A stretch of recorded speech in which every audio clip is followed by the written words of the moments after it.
But first, a fun drink.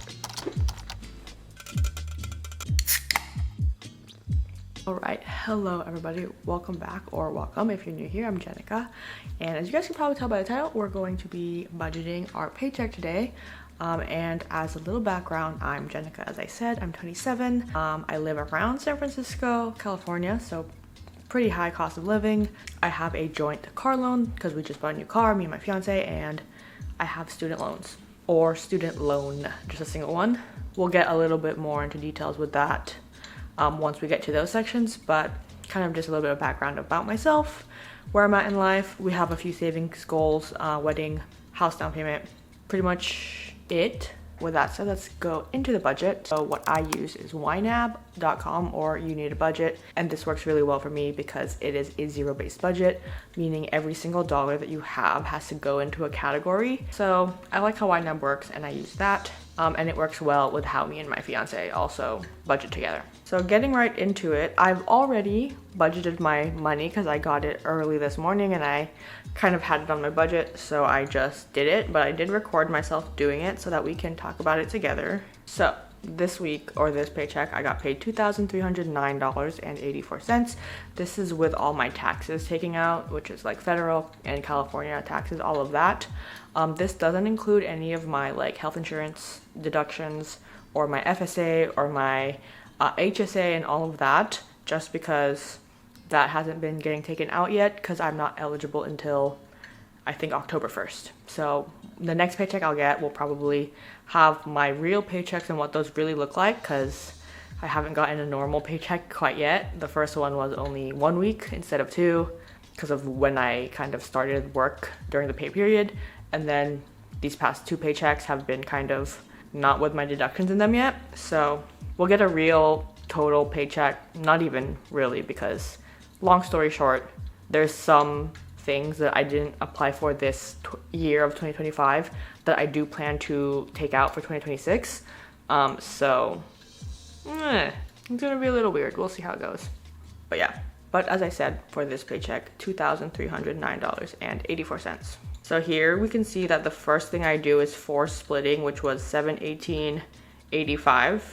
Force splitting is basically everything that me and my fiance share in terms of bills. So this includes things like rent, car payment, car insurance, utilities, internet, some of our subscriptions like Crunchyroll, Hulu, Disney Plus, and You Need a Budget fee. We also have certain things like tolls, gas, car maintenance, personal spending that we share together because we kind of share a lot of our skincare products. So things that we use together will go through here. Also some of our shared savings like wedding and travel and car maintenance also is a joint expense. So we pull that all together and then it gets split 45-55. And my half, or my portion, is 45%, which is $2,618.55. So that's the first thing. And then now I'm going to my portion of the bill, so things that are only mine and things that are not shared. So basically the first one, we see that school loan is green, therefore that's already paid for and everything I budgeted for is like done and allocated. So now we're gonna go into investments. Here I need to put 139, which you can see right here. It says assign this much more to reach your goal or your target. And then movement is my gym membership. I needed to add like half of that back, but we hit that goal, and then we only had Audible left, which I think I need to do the full thing, $15.99. So with that, basically all my bills were paid for. And I guess since we did talk about it a little bit in the beginning, but I apparently had already budgeted for it. School loan is something I'm not really planning on paying off too quickly. I am paying more than the minimum. The minimum's approximately $80 and I pay $100. So I am paying more, and I do want to get it down and like pay it off. And technically, if I pulled from the emergency fund, I could probably like pay it off, but I don't know if that's particularly worth it. I feel like my money can go other places, like in investments, other goals that can help lower what I'm spending. For example, instead of it going towards my student loan, I could put towards my car loan, which has a I think it's almost double the interest rate. So why would I feel like my money is better spent or better put elsewhere than the school loan. Once I kind of hit some of my other goals, like once the wedding's over, once we pay off the car, then I'll kind of reassess the need of paying off that school loan. But for now, there's just things that are way more kind of important and I feel like should be getting paid off or saved for first. So those were basically all the bills. Everything was paid off kind of last month, or last paycheck, should I say. For the most part, I try to split everything just down the middle. I'll pay half of my expenses for the first paycheck, half of my expenses on the second paycheck, just because I'm always 1 month ahead. So for September, I already had all my September bills kind of paid, or like I had it ready in my bank account because I allocate for the next month. So the money I'm putting away now into this budget, in terms of like bills and stuff, is always 1 month ahead. So luckily all my bills are now budgeted for, and we can go kind of into my discretionary spending and sinking funds. So looking at this portion of like the video, we see there's miscellaneous, just girly things, eating out. Those are kind of my discretionary spending.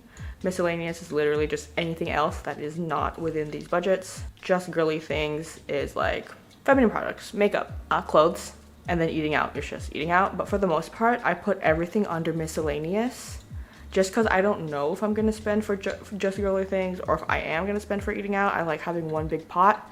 And then I have these separate other categories just for tracking. And then if I ever spend on eating out, I'll put it there and then move the money from miscellaneous into eating out. Right now I have $23 in eating out because my friend paid me. We had lunch or dinner yesterday, and this is her half of it. So I just put it in there because I know when I track my spending, it's gonna get taken out of eating out. So I put that in there. So the rest here, gifts and giving, social entertainment, health, and YouTube/taxes. Those are just sinking funds.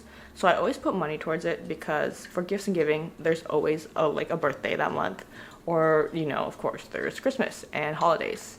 So I always just put money towards that. If I don't spend that money that month, I'll leave it in there, let it roll over and let it grow. But if I do spend it, then I spend it. Okay, so now getting back into actually budgeting that. I think we're just gonna finish off, $125 for gifts and giving to match what that is supposed to be for the month. And then I believe social entertainment will be another $50. And then health, I think it's 25, not 50. So we'll just put in whatever I need to put in there left. So now we're gonna go ahead and put some money into car payment. And this is because, as I mentioned, my kind of health insurance and all of that is yet to be taken out, like pre-tax. And instead of getting so used to money that I'm not gonna have in the future, that's gonna be consistently being taken out of my paychecks, I'm taking that extra money and putting it towards the car loan. So now I'm gonna be putting about another 23, 24, 25-ish dollars into eating out because like I said, I did eat out and I don't have any money towards that. So I had to make sure I had enough money in that budget to cover that payment. I mean, it's on a credit card, so it doesn't really matter. But I tend to use credit cards like debit cards, so I want to always make sure that I have the money that I'm spending. So I put that in there. Then I'm putting some money in miscellaneous, just kind of thinking about how much I plan to spend in the next 2 weeks. I put $250. That is hopefully not what I'm spending in the next 2 weeks. All right, and then I'm gonna go back into social entertainment because that $282 seems pretty low for me. Not like I'm gonna be spending that much money, but I like having a good amount in there because what if I want to like buy Coachella tickets? I mean, not this year, or not next year, but I like having enough to help offset a big purchase if I wanted one. For example, the reason why this is pretty low for me, it was at like 400-ish, almost 500, but I bought football tickets to see the Niners. So this is what I mean by like having a nice sinking fund and just like letting it grow even if I don't spend it the current month. Things like that is easier to just pay for off the bat because they were like, hey, you want to watch a football game? And I wasn't like, let me see, or I didn't have to worry about trying to find where this money was going to come from. I was like, oh, I do have enough in my social entertainment fund, so let's go, let's watch the game. So basically that's like how I like to use my sinking fund. And so I do want to replenish it a little bit, so I put in another $100. So with that, a total of $200 this month, or this paycheck. And then that last $627 I put into my personal car insurance fund. I don't have my own car insurance. I'm just on the one with my fiance, but I had $600 in there from something I saved up previously. I thought that me and my dad kind of had an agreement that I would start paying for my car insurance. So I had saved up 6 months worth of what I thought would be the first payment of car insurance to my dad, but he never charged me, and he said, you know what, it's fine, put it towards your wedding fund.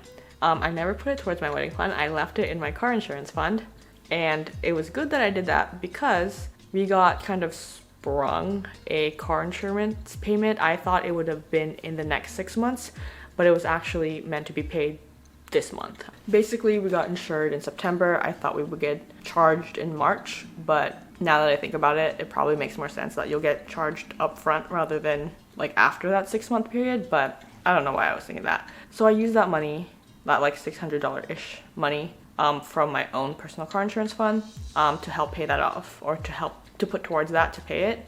So I wanted to replenish it, so I just put it back. So that worked out pretty well. Yeah, that's basically my budget and how I budget for this paycheck. And that's basically the video. I hope you guys enjoyed it. See you guys in the next one.